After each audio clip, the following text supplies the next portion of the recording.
नमस्कार. सतसाहेब. आपलं नाव? माझं नाव लालचंद जगदाळे. आपण कुठून आलात? मी नाशिक, महाराष्ट्रातून आलो आहे. संत रामपालजी महाराजांची दीक्षा आपण कधी घेतली? मी संत रामपालजी महाराज यांच्याकडून नामदीक्षा 14 जुलै 2014 रोजी बरवाला येथे घेतली. संत रामपालजी महाराजांची गुरुदीक्षा घेण्या अगोदर आपण व आपला परिवार कुठली भक्ती साधना करत होतात? संत रामपालजी महाराज यांच्याकडून नामदीक्षा घेण्या अगोदर मी आणि माझा परिवार महाराष्ट्रातील सर्व संत, कुलगुरू तसेच खास करून साईबाबा यांची असीम श्रद्धेने भक्ती करत होतो. त्यांचे व्रत करणे, पायी पदयात्रेला जाणे, तसेच आपल्या गावातील भंडारे आणि पदयात्रा यांचा लाभ घेत होतो. आणि गणपती पूजा जसे की व्रत आणि मंगळी वगैरे पकडणे असे प्रकारचे आम्ही व्रत पकडत होतो. आणि साहेबांवरती पूर्णपणे एकदम असीम निष्ठेने त्यांची श्रद्धा फक्त त्यांचंच करत होतो. जसं की तुम्ही सांगत आहात की तुम्ही शिर्डीचे साईबाबा यांचे परमभक्त होता, तर ती भक्ती सोडून तुम्ही संत रामपालजी महाराजांची भक्ती का स्वीकारली? मी संत रामपालजी महाराज यांच्या भक्तीत येण्याचं कारण असं झालं की माझे मामा हे नंदुरबार जिल्ह्यातून होते. तर मी संत रामपालजी महाराज यांच्या भक्तीत येण्या अगोदर साईबाबाची असीम निष्ठेने भक्ती करत होतो. त्यावेळेस मला खूप दुःख येत होते, खूप परेशान होतो. घरातील परिस्थिती ही अत्यंत बिकट होती. घरात 2 टाईमचं खाणंसुद्धा मुश्किल होतं. घर भाड्याचं होतं. संपूर्ण वाईट परिस्थिती होती. घरात कोणाला नोकरी नव्हती. अशा हालाकीच्या परिस्थितीत माझं शिक्षण माझे घरचे करत होते. परंतु त्यावेळेस माझ्या मामाने त्यांना संत रामपालजी महाराज यांचं हे एक ज्ञानगंगा नावाचं पुस्तक भेटलं. त्यावेळेस त्यांनी मला फोन करून कळवलं की हे तू पुस्तक वाच आणि संत रामपालजी महाराज यांच्याकडून नामदीक्षा घे, तुझे सर्व संकट दूर होतील, परमेश्वर दया करतील. मी त्यांना बोललो की तुम्ही हे काय सांगताय? आपल्या महाराष्ट्रामध्ये एवढे साधू संत आहे, एवढे साईबाबा आहे, विठ्ठल रखुमाई आहे, संपूर्ण देवदेवता आपल्या महाराष्ट्रात असताना तुम्ही इकडं हरियाणात कोणत्या बाबांकडे जाताय आणि काय नाम घेताय? हे संपूर्ण तर भोंदू असतात. आपल्या मनाने काहीतरी सांगतात, लोकांना फसवतात आणि तुम्ही मला हे काय सांगताय? असं काही नाही होऊ शकत. साईबाबा सर्वश्रेष्ठ आहे.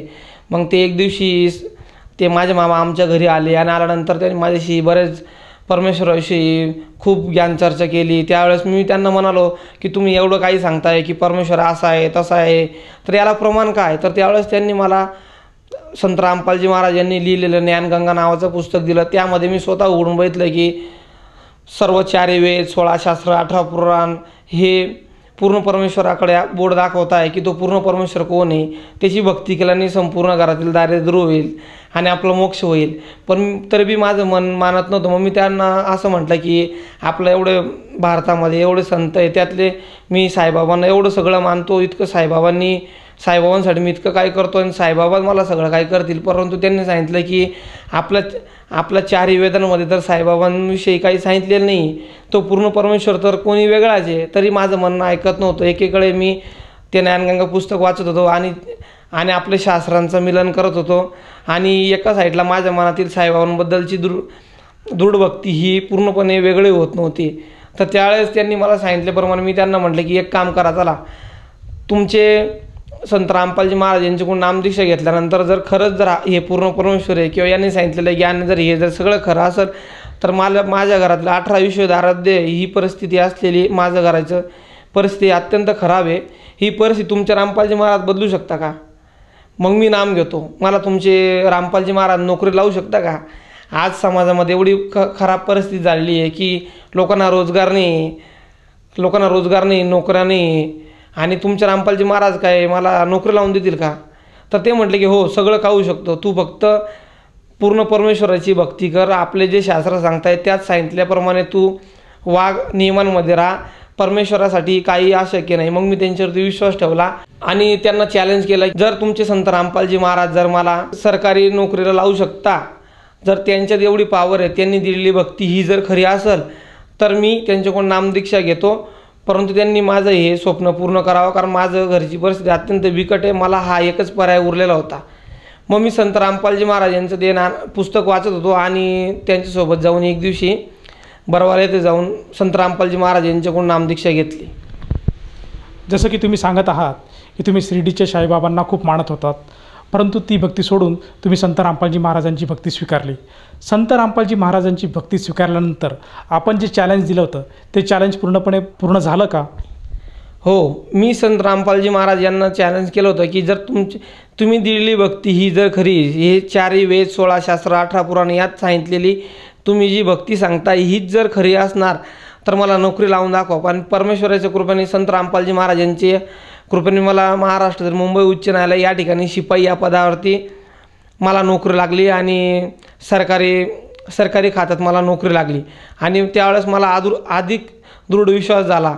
त्याचप्रमाणे मला मुंबई उच्च न्यायालयात काम करत असताना संत रामपालजी महाराज यांच्या दयेने काम करत असताना मला कायम नेहमी जाणे येणे हे लोक नाही असायचे. 2दा तर माझा अत्यंत गर्दीच्या ठिकाणी पाय घसरला आणि मी गाडीतून पडलो. पण परमेश्वराच्या कृपेने त्यावेळेस स्वतः संत रामपालजी महाराज यांच्या दयेने मी वाचलो. अक्षरशः अशा परिस्थितीत लोकांचे हातपाय तुटतात, कोणी बरेच जण जागेवर मरतात. पण संत रामपालजी महाराज यांच्या दयेने मला साधा नखाला सुद्धा धक्का लागला नाही. ही परमेश्वराची कृपा झाली आणि मी त्यावेळेस वाचलो. तसेच मी एकदा मनमाड तर नाशिक जात असताना त्यावेळेसुद्धा एक्सप्रेसमधून काही 2-3 व्यक्तींनी मला धक्का दिला आणि मी गाडीतून पडलो. पण परमेश्वराच्या कृपेने मला तेव्हासुद्धा नखाला सुद्धा धक्का लागला नाही आणि मी सुखरूप आलो. लोक धावत आले, तेथील सर्व लोक पळत आले की आता हा मुलगा मेला म्हणून आणि मला उचलायला लागले. परंतु मी स्वतः उभं राहिलो आणि चालायला लागलो. सगळे बघून चकित झाले की असं कसं होऊ शकतो. त्यावेळेस पूर्ण परमेश्वर संत रामपालजी महाराज यांनीच मला वाचवलं. तसेच माझ्या घरातील आर्थिक परिस्थिती ही नंतर सुधरत गेली आणि मग नंतर माझ्याकडे स्वतः राहण्यासाठी माझ्याकडे स्वतःचे घर नव्हते. पण परमेश्वर संत रामपालजी महाराज यांच्याकडून नामदीक्षा घेतल्यानंतर माझं स्वतःचं घर झालं, मला नोकरी मिळाली आणि घरातील जी आर्थिक परिस्थिती ही सुधरत गेली. सगळ्यांचे आरोग्य आता चांगलं राहतंय आणि परमेश्वराची आम्ही भक्ती करतोय. सर्वसामान्य जनतेला आपण काय संदेश द्याल? आपले महाराष्ट्रातील बरेचसे भाविक आपल्या श्रद्धेने भक्ती करताय, त्यांना मी एकच विनंती करू इच्छितो की पूर्ण परमेश्वर या धर्तीवरती आलेले आहे आणि त्यांच्याकडून नामदीक्षा घेऊन आपला मोक्ष करवून घ्यावा.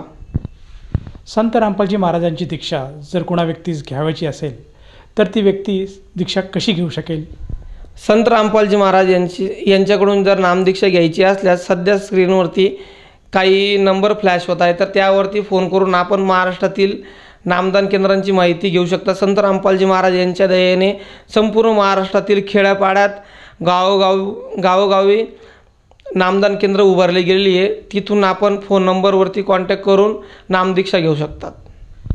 संत रामपालजी महाराजांची नामदीक्षा घेण्यासाठी कुठल्या प्रकारचा खर्च येतो?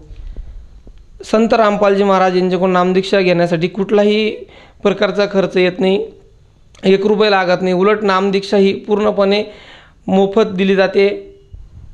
धन्यवाद. सतसाहेब. निशुल्क नामदीक्षा प्राप्त करण्यासाठी आणि अधिक माहितीसाठी संपर्क करा 7030303951 7030303952. आमची वेबसाईट आहे www.jagatgururampalji.org.